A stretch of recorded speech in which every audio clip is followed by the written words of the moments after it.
Assalamualaikum warahmatullahi wabarakatuh. Perkenalkan, saya Atika Gur selaku perwakilan dari anggota kelompok 60 dalam program magang 2 yang dilaksanakan pada semester 5 kali ini.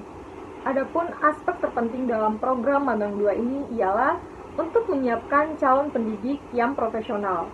Diperlukan penetapan sejak dini dari kemampuan mengamati sekolah sampai dengan berdiri dan mengajar di kelas sebagai sosok yang dinanti-nantikan oleh para peserta didik. Maka dari itu dibutuhkan proses yang panjang. Penelitian ini bertujuan untuk mengungkapkan bagaimana program magang 2 dapat menguatkan kompetensi calon guru yang terdiri dari beberapa kompetensi, diantaranya ada kompetensi profesional, kompetensi sosial, dan kompetensi kepribadian. Jenis penelitian ini adalah penelitian kualitatif yang kami gunakan pada observasi penelitian di sekolahan pada magang 2 kali ini. Dengan pendekatan fenomenologi, teknik pengumpulan data menggunakan teknik wawancara, observasi, dan dokumentasi. Teknik analisis data yang kami gunakan adalah teknik analisis interaktif.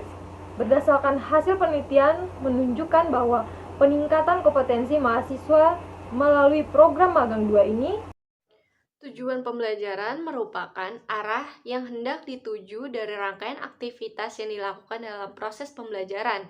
Tujuan pembelajaran menjadi acuan untuk menentukan jenis materi pembelajaran, strategi pembelajaran, metode pembelajaran, dan media pembelajaran yang akan digunakan dalam proses pembelajaran. Tanpa tujuan yang jelas, pembelajaran akan menjadi kegiatan tanpa arah, tanpa fokus, dan menjadi tidak efektif. Hasil wawancara, perencanaan apa saja yang Ibu persiapkan sebelum proses pembelajaran? RPP itu selalu diminta oleh kepala sekolah bahwa setiap guru harus membuat RPP. Kalau saya selalu buat untuk semester ganjilnya, semester genapnya, dan selalu ada dan lengkap. Walaupun kita unduh dari banyak cara ya, dari Google, dari website dan sebagainya. Di kolaborasi dengan apa yang kita punya ilmunya, kemudian direncanakan, selalu dipersiapkan. Tapi prakteknya di kelas itu kita mengacu kepada anak-anak kan pegangannya buku paket. Kita ambil dari buku paket sedikit, kemudian ilmu apa yang sudah ada di saya sesuai dengan kurikulum kita berikan bab per bab, ya. Kemudian setiap hari ada perencanaan tahunan, bulanan, mingguan, harian, ada semuanya. Ulangan selalu kita persiapkan. Kalau yang lain mungkin diketik gitu. Kalau saya dipersiapkan dulu dalam bentuk tulis. Hari ini habis ngajar apa, kita siapkan ditulis. Besok kalau kita mau ulangan kita udah siap untuk PTS-nya, untuk pasnya. Jadi PTS itu penilaian tengah semester, pasnya penilaian akhir semester dan sebagainya, kita udah selalu siap. Kalau di bahasa Indonesia. Misal kalau perencanaan pembelajaran ini udah Ibu konsepin dari awal, tapi ketika pelaksanaan kelas nggak berjalan sesuai dengan konsep Ibu tuh gimana sih? Ketika menemukan sebuah soal, menemukan siswa sedang ngapain, kita akhirnya sedikit berbelok, tapi akhirnya ya kembali ke awal yang kita rencanakan. Itu sering kalau perencanaan nggak sesuai dengan apa yang kita ajarkan, ya itu sering. Tapi tetap akhirnya di endingnya kita tetap apa yang kita itu harus kita ajarkan karena harus sesuai kurikulum. Kan kelas 1 materinya beda, kelas 2 beda, kelas 3 beda kan kurikulumnya. Kemudian nanti mereka sudah menerima apa sih yang sudah kita berikan, apa sih yang belum. Nggak selalu mengacu kepada itu, tapi tetap kita siapkan. Dan kalau Ibu sih selalu tuntas, bahkan ada sisa 1 bulan yang untuk meremedial lagi, mengulang kembali sebagai pengayaan anak-anak. Ada media pembelajaran nggak sih Bu? Misalnya Ibu nyiapin PowerPoint atau media pelajaran lainnya Bu? Kalau saya jarang pakai PowerPoint ya. Saya guru sepuh istilahnya ya. Untuk IT nggak begitu. Biasa ya masih pakai yang pembelajaran. Tapi kan karena kemarin kita genjot 2 tahun ya, PKN, itu kita nggak bisa belajar normal. Menggunakan WhatsApp, Classroom,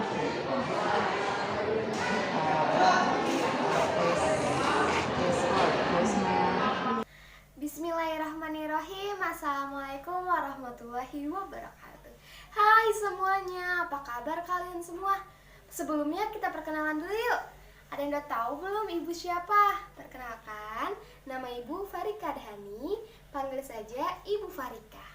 Sebelum kita memulai pembelajaran, alangkah baiknya kita berdoa terlebih dahulu. Berdoa dimulai. Selesai. Sebelum kita memulai pembelajaran, yuk anak-anak kita berdiri semua untuk menyanyikan lagu nasional, yaitu lagu Satu Nusa Satu Bangsa.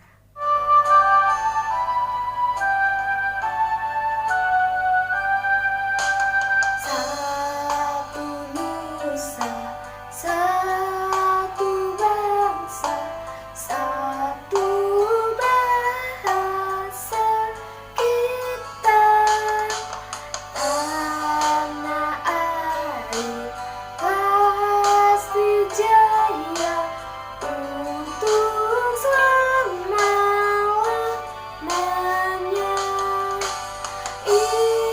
Indonesia pusaka, Indonesia tercinta, nusa bangsa dan bahasa kita bela bersama. Nah, seperti itu teman-teman. Udah semangat belum belajarnya? Belum? Oke, ibu punya satu permainan lagi. Kalau misalkan ibu bilang hai, kalian jawab halo ya. Kalau ibu jawab halo, kalian jawab hai. Paham kan? Hai. Halo. Hai hai. Halo hai. Tepuk tangan semua. Nah, cukup sekian dari ibu, kurang lebihnya mohon maaf. Wassalamualaikum warahmatullahi wabarakatuh. Video materi pembelajaran teks berita kelas 8.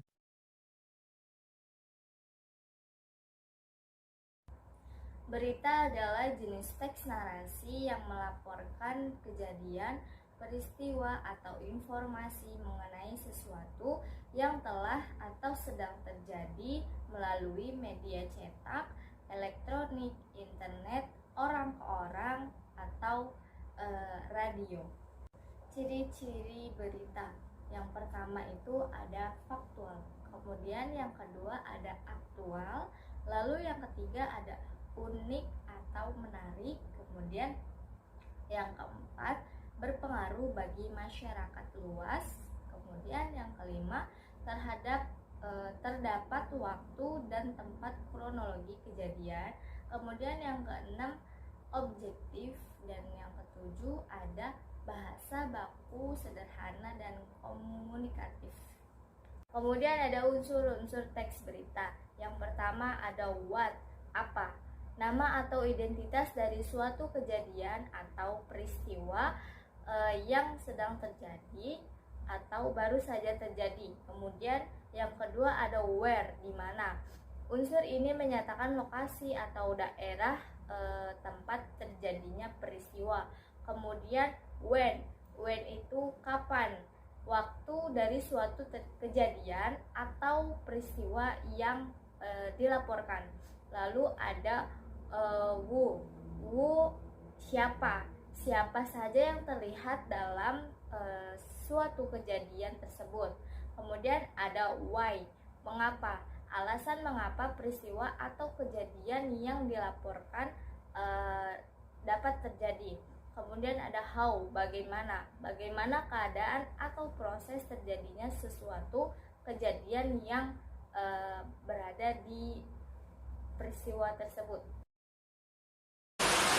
Menyimpulkan berita, menyimpulkan isi berita merupakan kegiatan yang diawali dengan mengidentifikasikan unsur-unsur teks berita, kemudian merumuskan pokok-pokok berita dari teks berita yang telah dibaca. Dengan demikian, Kegiatan menyimpulkan berita akan dapat kita lakukan jika kita telah menemukan pokok-pokok berita tersebut. Langkah-langkah menyimpulkan berita: membaca keseluruhan teks berita secara seksama, mengidentifikasikan unsur-unsur teks berita, mendata pokok-pokok teks berita, meringkas pokok-pokok teks berita, menyimpulkan isi berita. Selanjutnya, struktur teks berita. Yang pertama, orientasi berita. Orientasi berita berisi mengenai pembuka dari suatu peristiwa yang diberitakan. Biasanya terdapat penjelasan singkat mengenai berita tersebut. Yang kedua, peristiwa.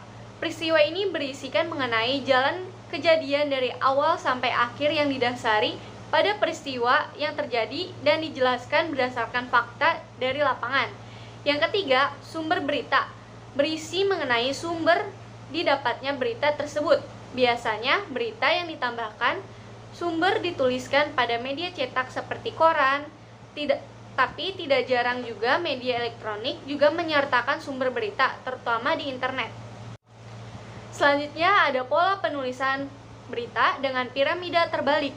Yang pertama, lead atau kepala berita. Yang kedua, neck atau leher berita. Yang ketiga, body atau penting isi berita. Yang terakhir adalah body penutup atau akhiran dari berita.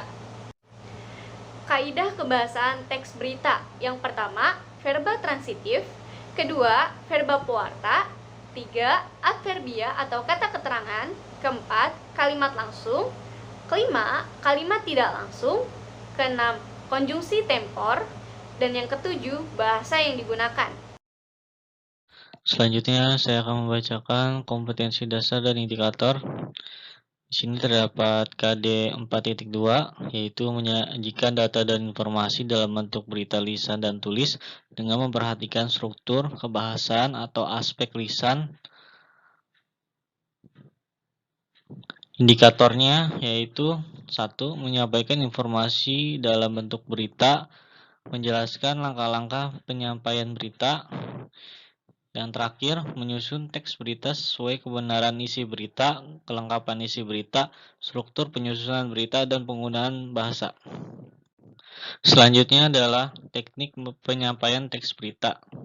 Teknik penyampaian teks berita terdapat 5 buah komponen. Yang satu adalah lafal, yang kedua nada atau tekanan, yang ketiga intonasi, yang keempat jeda, dan yang kelima adalah volume. Selanjutnya adalah penyuntingan berita. Aspek-aspek yang harus diperhatikan di dalam tahap ini sebagai berikut. Yang pertama, kebenaran isi berita ditunjang oleh keakuratan fakta-faktanya. Yang kedua, kelengkapan isi berita ditandai oleh hadirnya komponen-komponen berita yang terangkum dalam rumus adik Simba. Yang ketiga, struktur penyusunan berita yang dimulai dari bagian penting ke bagian yang kurang penting. Yang keempat, penggunaan bahasa yang terkait dengan keefektifan kalimat, kebakuan kata, dan ketepatan ejaan dan tanda bacanya. Apabila berita itu disertai gambar atau ilustrasi, perlu diperhatikan pula kesesuaian gambar dengan isi berita di samping keartisikannya. Selanjutnya saya akan membahas berita singkat mengenai Xi Jinping ancam negara asing yang ganggu Cina, kepalanya akan dibenturkan sampai berdarah. Dilansir dari Ao News, Presiden Cina Xi Jinping mengancam setiap kekuatan asing yang mencoba mengganggu negaranya. Dia mengatakan rakyat Cina akan membenturkan kepala para pengganggu tersebut. Xi menegaskan, rakyat Cina juga tidak akan pernah membiarkan kekuatan asing untuk menindas atau mengalahkan mereka. Siapapun yang berani melakukannya, kepalanya akan dibenturkan sampai berdarah ke tembok besar oleh lebih dari 1,4 miliar warga Cina, katanya saat menyampaikan pidato memperingati 1 abad Partai Komunis Cina di hadapan 70.000 undangan di lapangan Tanmen, Beijing, Kamis 1 Juli tahun 2021. Pernyataan itu juga menjadi trending topik teratas di media sosial Weibo pada Kamis pagi. Apa yang dimaksud dengan berita? Kemudian Kemudian soal kedua, kegunaan berita bagi pelajar adalah. Lalu yang ketiga, sumber-sumber informasi lisan meliputi. Dan yang keempat, kelebihan informasi yang disampaikan melalui televisi dibandingkan dengan radio adalah. Lalu yang kelima, macam-macam informasi yang disampaikan melalui radio, televisi mencakup. Soal pertama, apa yang dimaksud dengan teks berita? A. Teks yang berisi informasi kepada masyarakat tentang suatu peristiwa yang aktual dan faktual. B. Teks yang berisi penjelasan suatu proses terjadinya sesuatu dan disusul secara sistematis. C. Teks yang berisi gambaran suatu objek menggunakan bahasa yang jelas dan terperinci. D. Teks yang berfungsi sebagai media untuk mempromosikan suatu barang atau jasa. Lalu kemudian soal yang kedua, teks berita bersifat faktual. Apa yang dimaksud dengan faktual? A. Bersifat subjektif. B. Berdasarkan asumsi. C. Berdasarkan kenyataan. D. Berisi ajakan. Lalu soal yang ketiga adalah teks berita juga bersifat aktual. Apa yang dimaksud dengan aktual? A. Bersifat nyata. B. Berdasarkan informasi baru. C. Mengandung informasi. D. Berdasarkan pendapat seseorang. Kemudian yang keempat, struktur teks berita secara urut adalah A. Kepala berita, badan berita, ekor berita. B. Badan berita, ekor berita, kepala berita. C. Ekor berita, badan berita, kepala berita. Kemudian yang D. Ekor berita, kepala berita, badan berita. Kemudian soal yang kelima, informasi tambahan dan bersifat kurang penting dalam teks berita biasa diletakkan di bagian A. Kepala berita, B. Badan berita, C. Ekor berita, D. Teras berita. Jadi kesimpulan yang dapat ditarik dari kegiatan program magang kedua di SMP Islam Ar-Ruhama dari hasil wawancara guru bahwa media pembelajaran itu sangat penting dalam proses pembelajaran demi berlangsungnya proses pembelajaran yang efektif dan efisien. Dan dalam perencanaan pembelajaran, guru sangat penting untuk merencanakan pembelajaran tersebut agar tercapainya tujuan pembelajaran yang diinginkan dan dicapai oleh siswa dengan maksimal. Mungkin itu saja yang bisa kami sampaikan dalam program magang kedua. Kurang lebihnya mohon maaf. Wassalamualaikum warahmatullahi wabarakatuh.